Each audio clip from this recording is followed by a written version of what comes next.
Okay? Yung quality ng buhay mo nakadepende sa quality ng iniisip mo. Because look, most of what we are experiencing in our hearts, it is because of our mind.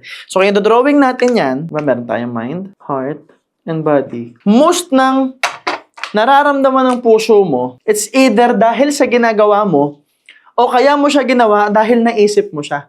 O kaya mo siya naramdaman dahil inisip mo siya. It is from your own perspective. Hindi pa dito kasama yung external factors ng buhay mo, ha? Kasi yung external factors, yung suffering, nakadepende yan sa perspective mo. Halimbawa, after mong kumain, pinaghugas ka ng pinggan. Yung quality ng buhay mo, nakadepende sa iniisip mo eh. Ano ba yan? Lagi na lang, pinaghugas na naman ako ng pinggan. Samantalang pwede namang, nice, maghuhugas ako ng pinggan kasi may pinggan kami. Kasi kaya ako maghuhugas ng pinggan kasi nakakain kami. Sarap talaga dito sa bahay. Sabi, may pagkain kami. Sabay-sabay kami kumakain family and stuff like that. You can always find things to be grateful for.